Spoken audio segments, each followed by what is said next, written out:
Samantala, sa isang sulok ng kakahuyan ay matatanaw ang mga barbaro na nagbabantay sa labas ng tagong kuweba. Mula sa loob ay makikita ang isang utusan na abala sa pag-aayos ng itim na belo ni Michelle para sa kanyang bagong kasuotan. Nakabihis ito ng itim na harem na katulad ng suot ni Princess Jasmine sa pelikulang Aladdin. Nakaharap ito sa salamin at malungkot na nakatingin dito. "Hindi ako nagkamali," boses bigla ni Agustos. Tumayo si Michelle at umatras ang katulong. "Hindi maitago ng dumi ng kulungan ng baboy ang tunay mong kagandahan," dagdag pa ni Agustos sabay yumukod kay Michelle. "Agustos, ikinalulungkot ko lamang na kailangan natin magkita sa ganitong pagkakataon. Patawarin mo sana ako sa aking ginawa at sa muntik ng paglapastangan sa iyo ng aking matapat na tauhan." Bukal sa loob na paghingi ng tawad ni Agustos kay Michelle. "Michelle, sa palagay ko siguro dapat akong magpasalamat sa aking buhay. Tulad ng hindi gaanong pinalad ng mga taga-nayon, ganun ba?" Sarkastikong pagpapakilala ni Michelle. "Alam kong ito ay mahirap na panahon para sa iyo. Kailangan ko lang ng bagong kalakal. Ang mga kabataan ngayon ay hindi palagi masigasig sa kanilang tungkulin." "Teka, sino ka? Saang pamilya ka ba nanggaling?" tanong ni Agustos. "Hindi ako maharlikang tao," sagot ng dalaga. "Mahihirapan ako maniwala dyan." Umupo si Agustos sa kanyang trono at kumuha ng baso. "Sa kasamaang palad, yun ang totoo." Kalmadong tugon ni Michelle.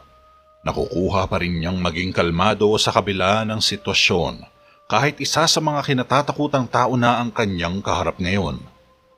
Bagamat alam na niyang masamang tao ito ay kampante naman siyang hindi siya nito sasaktan hanggat di siya gagawa ng mga bagay na ikakagalit nito. Hindi na mahalaga yun. Hindi ako nag-aalala kung saan nanggaling ang isang tao, kung ano ang maaari nilang katayuan. Kaya maaari mo ba akong samahan sa pagkain? Pag-aalok pa ni Agustos.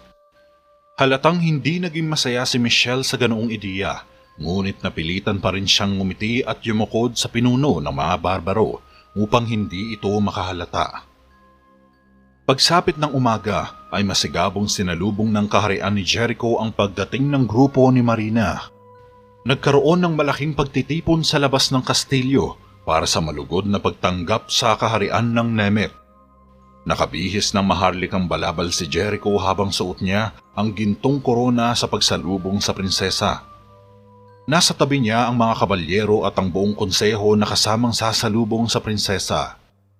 Sa ilang sandaling paghihintay ay humuni ang mga trumpeta sa pagdungaw ng grupo ni Marina sa plaza. Nauunahan siya ng ilang armadong mga kabalyero na nakasakay sa mga kabayo at nagsisilbing tagabantay niya habang nasa likuran naman nila ang prinsesa. Nakasuot ito ng puting royal wardrobe, ngunit natatakpan ng kanyang muka. Huminto ang grupo sa gitna ng main square nang bumaba si Haring Jericho sa may hagdanan ng kastilyo.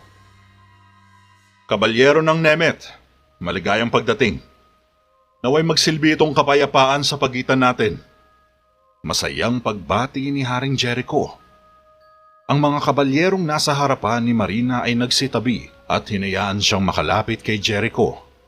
Bahagyang huminga si Marina habang naghahanda upang makilala ang kanyang magiging asawa. Tinanggal ni Prinsesa Marina ang kanyang belo at halos malaglag ang panga ni Jericho nang matulala sa kagandahan ni Marina. Bahagya lang nang umisi si Marina. Napataas naman ang isang kilay ni Javier sa kagandahan ng prinsesa na may mapupungay na mga mata, makipot na labi, matangos na ilong at mapusyaw na balat. Balingkita ng katawan na may katamtamang sukat ng dibdib, mamula-mula ang kutis nito na kasing puti ni Snow White. Para itong white rose sa gitna ng halamanan. Nahimasmasan si Jericho nang humakbang palapit kay Marina ang isang tauhan upang tulungang makababa sa kabayo.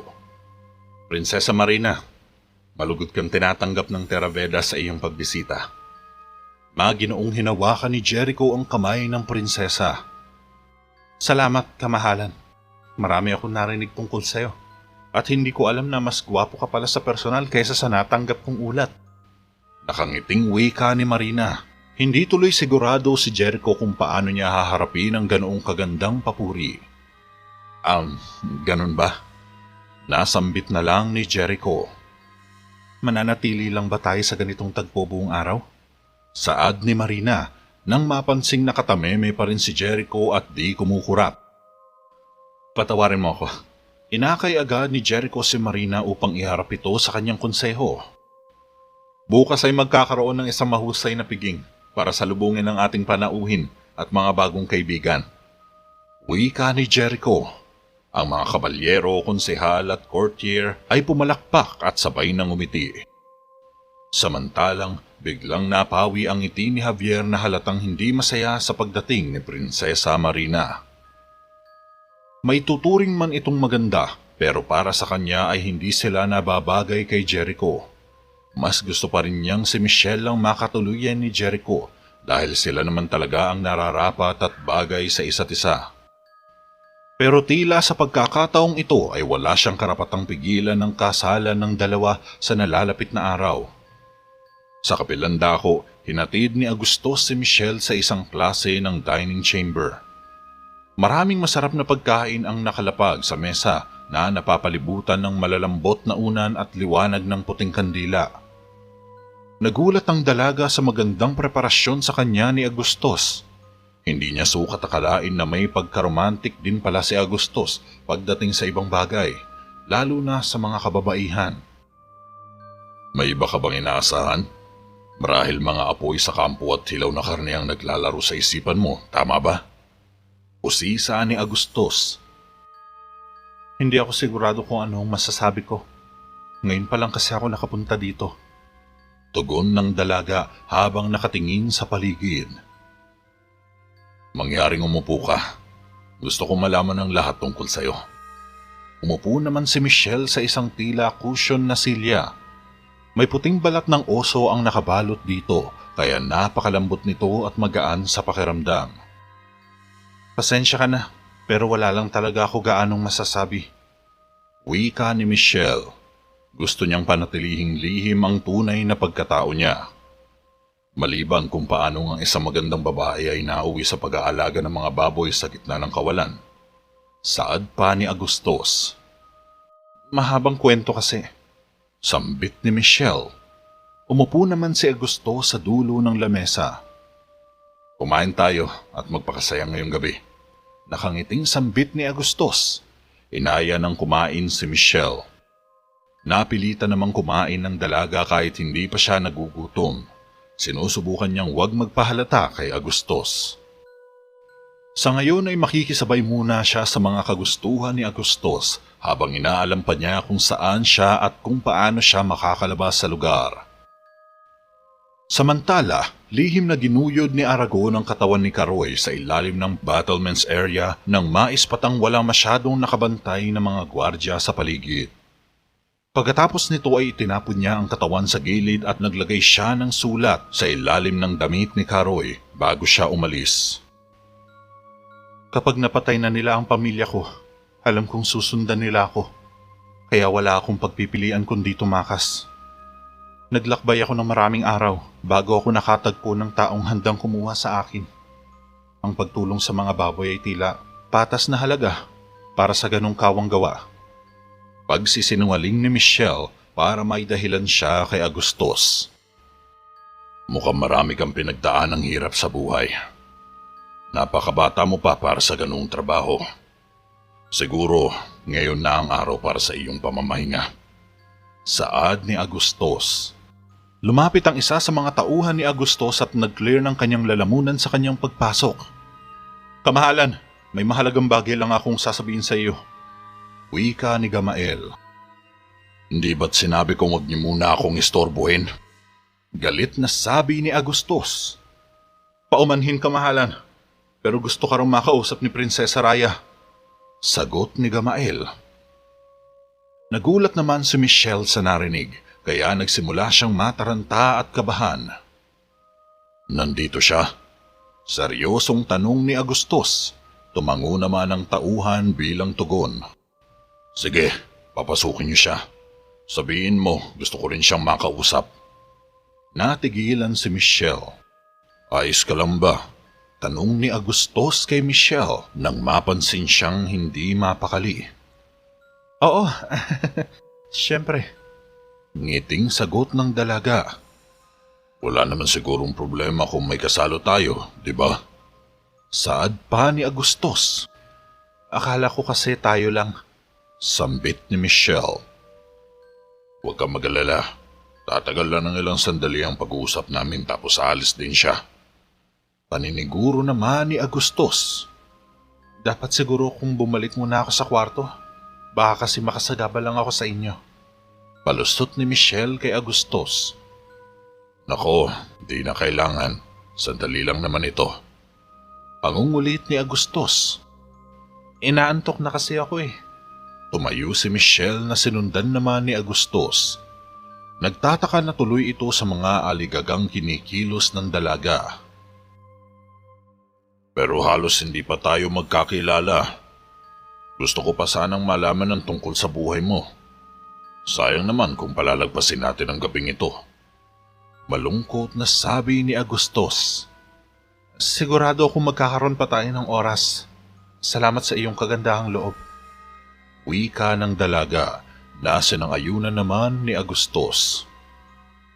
Sige, hanggang sa susunod na pagkakataon. Magandang gabi sa iyo, Michelle.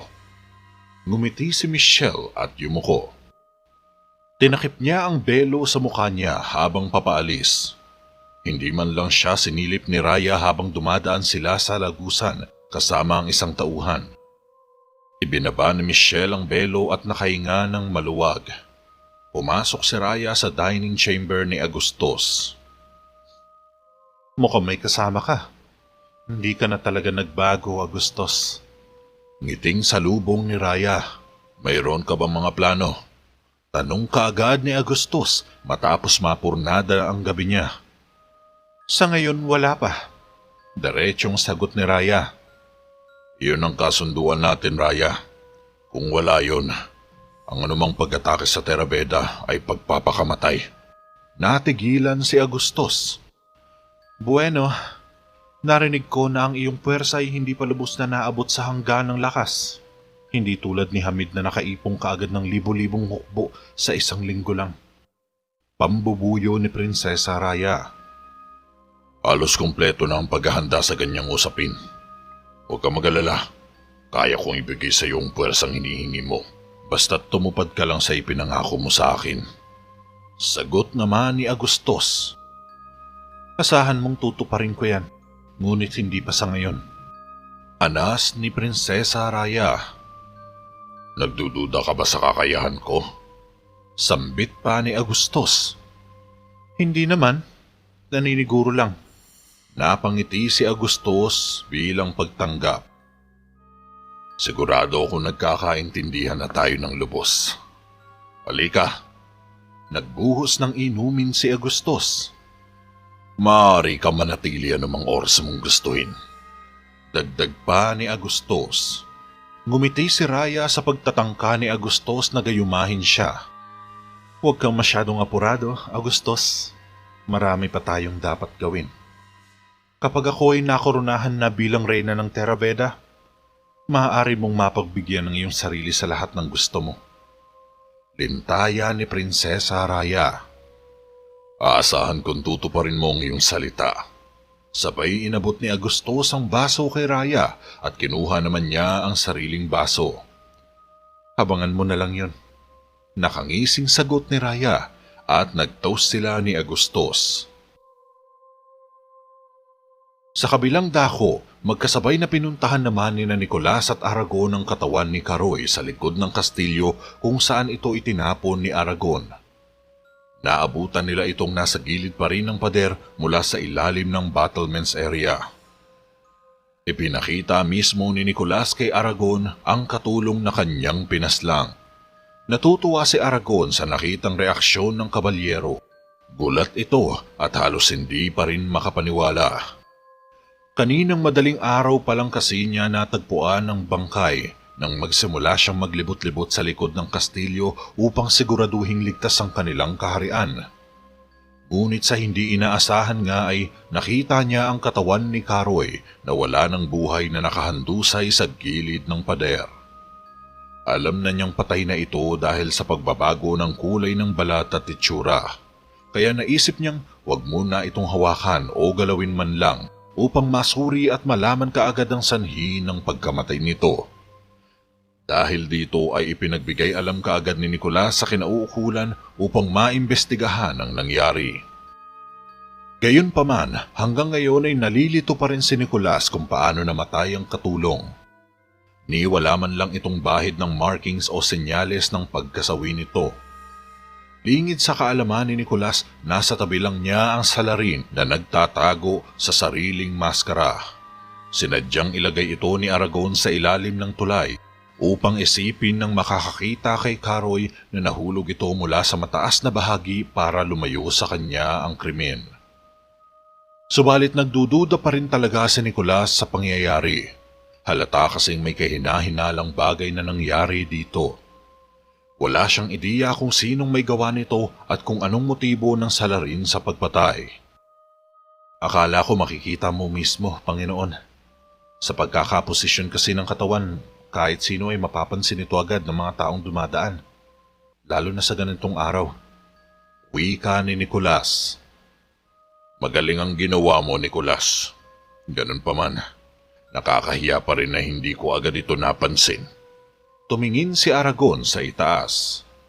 Siguradong nawalan agad ng balanse ang kawawang bata sa pader na iyon. Itinuro ni Aragon ang isang pader sa ibabaw ng tulay upang subukang iligaw ang isip ng kabalyero. Pero naisip ko, ang pader ay may mataas na parapet. Hindi ito maaaring maging sanhi ng aksidente. Teorya ni Nicolas. Natigilan si Aragon at napunok ng laway. Ngayon lang niya napagtanto na isang kabalyero ang kausap niya ngayon. Trained ito ni Jericho kaya bukod sa pakikipaglaban ay gumagamit rin ito ng utak upang pag-aralan ang mga bagay-bagay at kahina-hinalang pangyayari sa paligid niya. Pero baka lasing lang siya ng mga oras na iyon. Baka hindi niya ito napansin. Palusot ni Aragon. Tumingin din sa itaas si Nicolas, saka binalingan muli ang katawan ni Karoy at may isang bagay na biglang pumasok sa isip niya. Posible, ngunit walang amoy ng kalasingan. Parang hindi naman siya uminom ng gabing nahulog siya. Pagtataka ng kabalyero.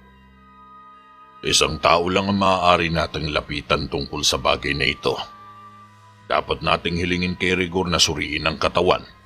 Makikita natin kung magagamit ba niya ang kanyang kadalubhasaan para sabihin sa atin kung ano ang nangyari sa kapuspalad na batang lalaki na ito.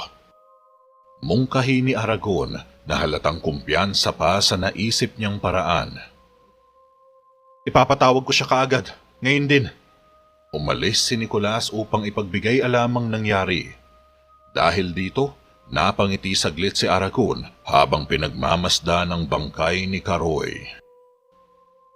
Samantala, sa loob ng bahay ay makikitang nagtatampo si Javier sa harap ng mesa habang sinusundot niya ng kutsara ang almusal niya. Magtatampo ka lang ba dyan buong araw? Saad ni Mang Rigor, napatingin ang binata. Hindi ako nagtatampo. Tanggi ni Javier. Kanina ka pa kasi hindi nagsasalita dyan eh.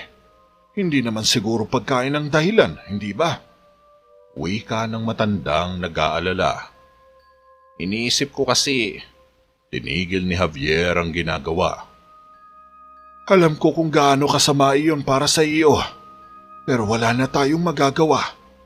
Desisyon niyon ng hari, at naniniwala kung alam niya ang ginagawa niya. Napabuntong hininga si Javier. Pero ang kapalaran ni Jericho ay pakasalan si Michelle. Siya ang magiging reyna niya sa hinaharap. Sambit naman ni Javier. Kung ganon, bahala na ang tadhana na magsabi sa bagay na yan. Anang ng matanda. Ngunit ano sa palagay mo? May dapat ba akong gawin tungkol dito? Tanong ni Javier. Kung sila talaga ang nakatadhana, bakit hindi mo man lang naisip na mangyayari ang bagay na ito? Lintaya ni Mang Rigor. Hindi ko rin alam. Hindi ko na alam ang gagawin ko. Malungkot na sagot ni Javier. Hayaan mo. Maaari ka namang magsimula sa pamamagitan ng pagkain ng iyong lugaw at maging masaya sa tatahaking landas ni Jericho. Isang aragang katok sa pinto ang nagpatigil sa pag-uusap ng dalawa. Kasunod nito ay humangos na pumasok si Nicolas sa loob ng bahay na ikinataka naman ng dalawa. Ipagpaumanhin niyo po ang aking pag-aabala, Mang Rigor. Pero may mensahe ako mula kay Panginoong Aragon. Kailangan niya ang iyong presensya. Wika ni Nicolas, sabay na nagkatingin ng tuloy ang magtiyuhin. Mag-isang isinama ni Nicolas si Mang Rigor sa pinangyarihan ng krimen at nakita nito ang bangkay ng katulong na nasa tabi ni Aragon. Nilapitan niya ito upang masuri ang katawan. Mariing niyang kinapa ang mga binti nito at mga kasukasuhan at napatunayan niyang merong hindi tumutugma sa mga salaysay ni Nicolas. Ayon kasi kay Nicolas ay nahulog si Karoy mula sa mataas na bahagi ng tulay, pero ang pinagtataka niya ay wala siyang anumang nakikitang pinsala o pagkabali sa mga buto ng biktima. Bukod rito ay hindi rin nadurog ang mga paa nito kung totoo nga itong nahulog sa itaas. Kaya masasabing may tila hindi tamang nangyayari sa pag-oobserba niya sa bangkay. At isa pa, bukod sa nakikita niyang sanhi ng pagkamatay ay ang pagkabali lang ng leeg ng biktima ang nakita niyang pinsala nito. Nabali ang leeg ng kawawang bata. Dito mo lang makikita ang pasa niya. Wika ni Mang Rigor habang patuloy na sinusuri ang katawan. Baka siguro nauntog ang ulo niya sa mga bato kaya ganun ang nangyari. Sabat naman ni Aragon na tahimik lang na nakikinig kay Mang Rigor. Gayunpaman, alam niyang hindi mabibilog ang matanda dahil eksperto na ito sa mga ganitong bagay at alam na nito ang tama at mali. Kaya masasabi rin na mahirap talaga lituhin at iligaw ang isipan ng manggagamot dahil buong buhay niya ay lubhang inialay na sa gawaing ito. Tumingin si Mang Rigor sa itaas. Malamang, ngunit mula sa gayong kataas na bahagi, aasahan mo talaga ang higit pang mga pinsala. Wala kasing dami ang matatamo ng biktima, pagkabali ng mga buto at pagkadurog ng mga paang ilan lamang sa makukuhang pinsala nito sa katawan. Sagot ng matanda, ngunit umalma agad si Aragon. Ano bang kalokohan ang sinasabi mo, Rigor? Pinapalabas mo ba na merong... Galit na tanong ni Aragon. Tama nga ang hinala niya. Hindi niya ganun kadaling bilugin ang isip ng matandang ito. Matalas na tumitig si Aragon. Hindi ganun ang ibig kong sabihin. May iba lang kasi akong napansin. Saad ni Mang Rigor. Parang iba kasi ang dating sa akin eh. Mas lalong tumalas ang mga titig ni Aragon. Hindi ako sigurado. Hindi pa. Kalmadong wika ni Mang Rigor. Ibinalik niya ang tingin sa katawan ni Karoy at may napansin siyang isang bagay na nakaumbog sa dibdib nito. Mukhang may nakaipit dito sa tunika niya. Dinukot ni Mang Rigor ang sulat na itinanim ni Aragon mula sa katawan ni Karoy at binasa ito. Teka, mukhang isa itong sulat mula sa kaharian ni Audor. Gulat na sabi ni Mang Rigor. Tingnan ko nga. Kinuha ito ni Aragon at nagkunwaring binabasa ang sulat. Dapat kong sabihin kaagad sa hari ang bagay na ito. Sige na, dalhin niyo na ang bangkay na yan at ilibing sa lupa. Baka mangumoy pa yan dito. Nakakahiya sa mga bisita. Maotoridad na utos ni Aragon at umalis na. Naiwan naman sina Mang Rigor at Nicolas na nagtataka pa rin sa nangyayari. Wala silang maisip na dahilan ng pagpaslang maliban sa liham na nakuha mula sa katawan ni Karoy. Sa sumunod na sandali ay binabasa na ni Jericho ang peking note na ginawa ni Aragon para ilihis ang investigasyon at ang mga planong sinisimulan nilang buuin. Palalabasin niyang kagagawan ni Haring Audor ang ganitong klaseng pagpatay at hindi katanggap-tanggap na mga bagay upang hindi maisip ni Jericho ang mga binabalak nilang gawin. Sa maikling panahon ay maswerte pa rin si Aragon dahil nakaisip siya ng magandang paraan kung paano niya makukuha ang scroll ng walang kahirap-hirap, ang balumbon na naglalaman ng mga sekretong lagusan at pinto ng kaharian. Tahimik na nagbabasa si Jericho habang nakatayo lang sa tabi niya si Aragon. Ang batang si Karoy ay estudyante na tagagawa ng mapa. Siya ay isang mabuting bata na nagmula sa disenteng pamilya. Nalulungkot ako sa nangyari at hindi maatim ng puso ko ang ginawa sa kanya. Magbabayad sila sa ginawa nila. Kunwaring galit si Aragon para ipakita sa hari ang peking emosyon niya. Ngunit handa siyang ibenta ang mga lihim ng kanyang bansa para sa ilang pirasong ginto. Yun palang binabalak niya. Wika ni Jericho. Lihim na napangiti si Aragon nang mapaniwala kaagad niya sa mga kasinungalingan ng hari. At siyempre, dahil sa nangyari, mayroon na siyang hawak na mga pinakasensitibong bagay ng lungsod. Wika naman ni Aragon. Ang lokasyon ng mga lagusan. Napahampas si Jericho sa mesa sa galit. Sinamantala naman ni Aragon ang puot na nararamdaman nito. Natatakot ako, kamahalan. Hindi ko na kailangan sabihin sa inyo kung ano ang maaaring gawin ng isang kaaway sa gayong mga bagay. Saad ni Aragon. May nakita ka pa bang iba sa tabi ng liham na ito? Tanong pa ni Haring Jericho. Bukod sa isang yan, wala na po, kamahalan. Mukhang ginamit lang niyang kasangkapan ng bata para nakawin ng balumbon. Marahil ay nais din sabihin sa iyo ni Odor na nasa paligid lang siya at patuloy kanyang babantayan.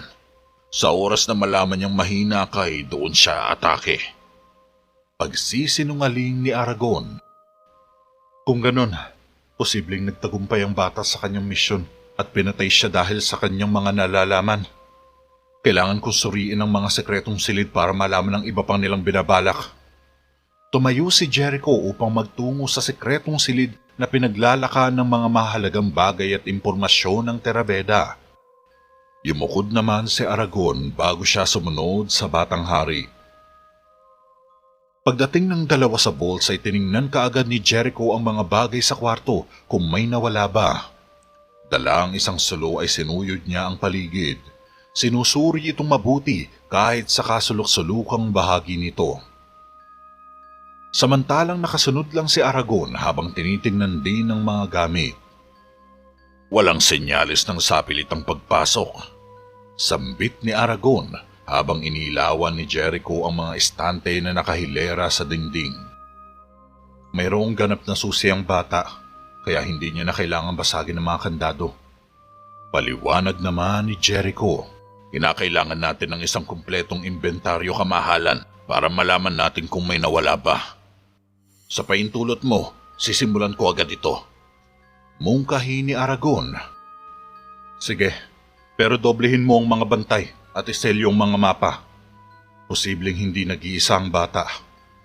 Napangiti si Aragon nang iniwan siya ni Jericho sa loob ng secret vault ng mag-isa.